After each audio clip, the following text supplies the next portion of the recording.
Hello everyone and welcome back to Black Dahlia. Last time we got a really interesting picture from Ernie that we swiped. Now we have to talk to Detective Marillo, because if there's anybody in town who pretty much knows the people of Cleveland, it's gonna be him.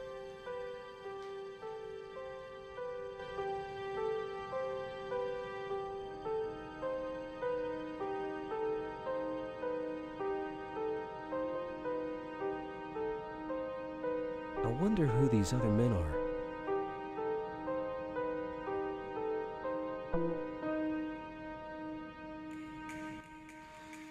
Do you recognize anyone in this photo? Oh, huh. Those are some pretty big players you got there, kid. Dutch Schultz, Lenny Cohen, Moose Malone. These boys run all the rackets in Cleveland.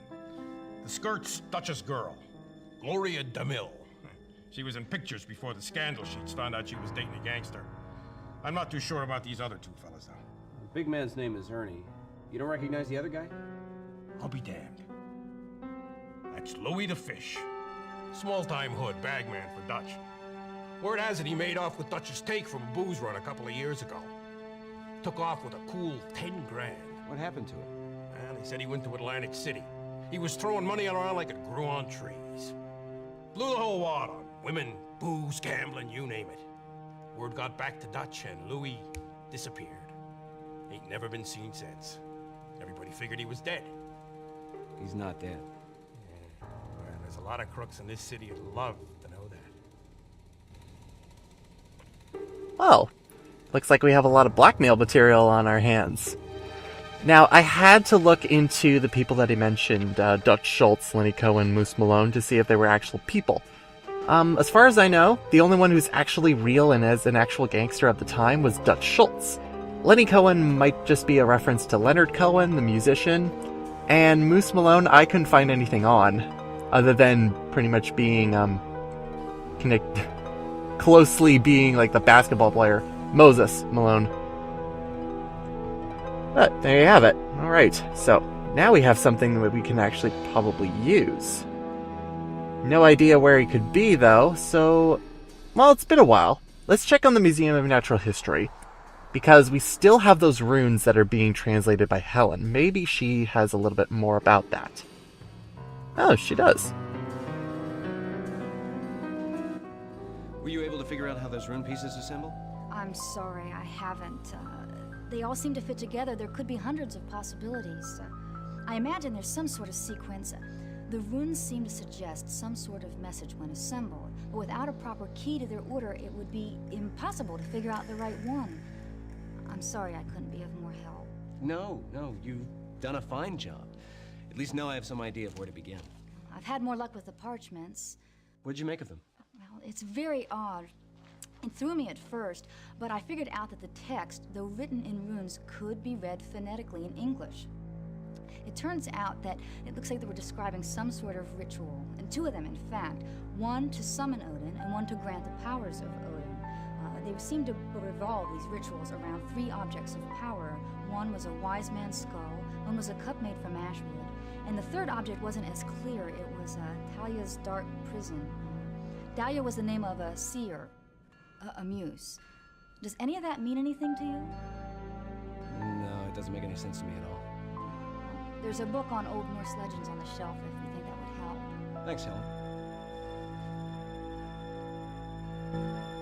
What I do find interesting about Black Dahlia, though, is that she pretty much hands us, one, the translated scripts of the parchments back, Do you mind if I have a look at your father's project? she also gives us Sure, back the I bag don't of see why runes and not. pretty much says that we have no way of solving that puzzle right now. Black Dahlia is kind of unique in that sense, where we get a puzzle really early on in the game that we can't solve until much later in the game. Now, we have access to this table over here, which has a whole bunch of books. Two of them we can actually look at. One is about the Norse gods, like she mentioned. The other one, which we're going to look at first, is actually more about, more history-based, but has a very small little bit of information about it. It's about the Crusades. Now, honestly, I don't expect Black Dahlia to really dive into a whole lot of historical business here, but if you're wondering about the Crusades, there's such a wealth of information about them. They're pretty fascinating. But it does talk about the different knight orders of the Teutonic Knights, and where they went, and what they sacked, and what they pillaged, in all of the name of, God. But the main thing that is really interesting to note is that the Knights of the Trinity, the ones that we're really focused on, are semi-pagan, not completely pagan.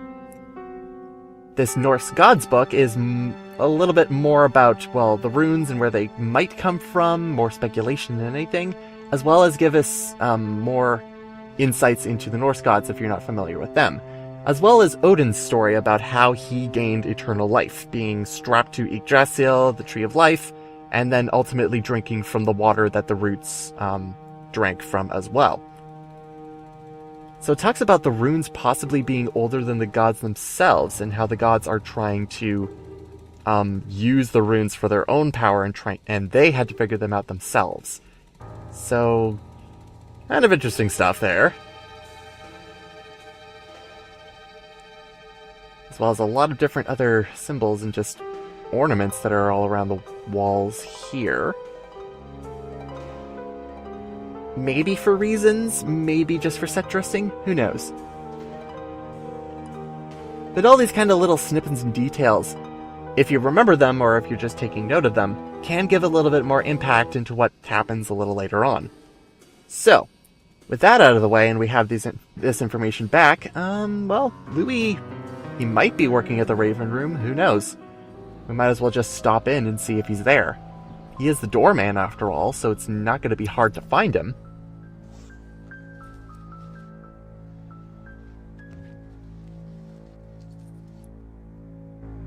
Alright, everybody look prim and proper now, let's do this. But yeah, here he is, Louie. Well, well, well. If it isn't Louis Fisher. Or is it Fielding? What is it these days? Fisterwald, right? That's Mr. Fisterwald to you. And who the hell are you? I'm Agent Pearson. I'm with the COI. I'd like to speak to you about some alleged subversive acts. Slag off, you lousy fed. I ain't got nothing to say to you. Well, we've got plenty to talk about. For starters, there's the subversive materials you've been handing out. You do know the penalty for treason, don't you? I ain't committed no treason. And you ain't got nothing on me anyhow. If you did, you would have pinched me already. Well, I've half a mind to take you in just for the sake of it. Go ahead and try. I'd be out of this stir so fast your head would be spinning. You can't touch me. I got friends. Now beat it. I got a job to do. You haven't heard the last from me. Go to hell. Pearson is too stiff to be intimidating. But eventually, we're going to be just railroading ourselves around until we get this photo, which is going to act as our way of loosening up Louie.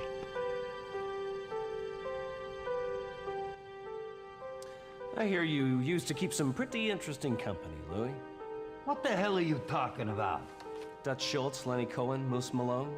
Oh, I'd be willing to bet your old friends would just love to know where you are right now. Where'd you get that? Never mind where I got it. I think we're gonna have that little talk now. Or do you think your new friends are gonna be able to help you now? You lousy fed. Do you know what you've done? I'm a dead man. Dead for sure. I'm a reasonable kind of fellow, Louis. All you have to do is talk to me and this little matter just blows away.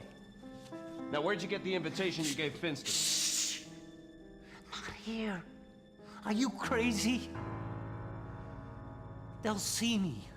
They'll know. Who'll know? Oh, what's it matter? I'm a dead man. Dead for sure. I'll talk to you, mister. But not here. Why not, Louis? Why not talk here? I wouldn't. I can't. It's too late. He'd know. Look, he'd find me. I got a place. A safe place. Where he might not see me. We could meet there. Yeah, I leave now, and you have all the time you need to skip town. I won't light out. I swear, there's no point. I can't run anywhere. He'll find me. Please. Please. We'll talk. But not here. Anywhere but here. You better be square with me. I swear on my mother's grave. Just meet me there. All right. Tell me where the place is. I killed some time waiting to meet Louie, then headed straight over to the address he gave me. I'd never seen a crummier old building in my life. I walked in feeling certain that rat had given me a bum steer. Hold it right there! Federal agent!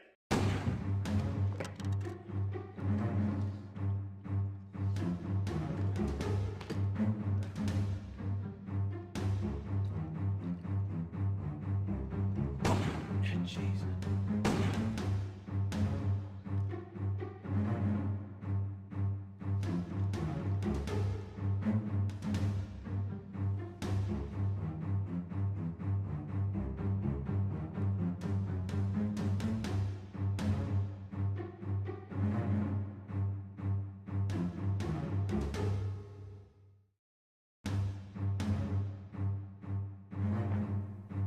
Well, certainly an interesting time to get a sort of action sequence here.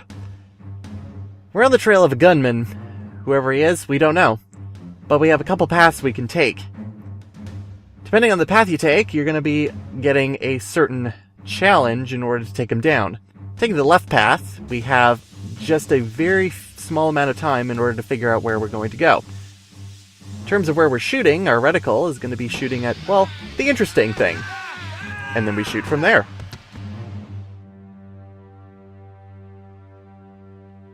Nazis. This gun is SS issue.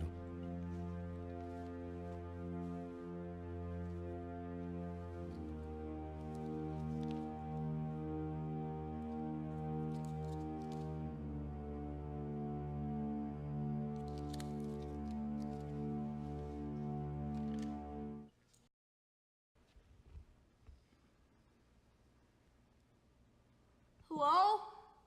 Anybody here? Hey, mister, what's the matter with you?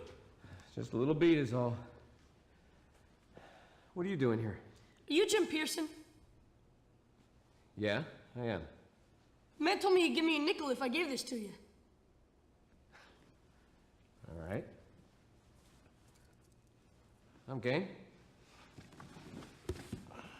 Here you go. Thanks, mister. Hey, what's in here? Don't know.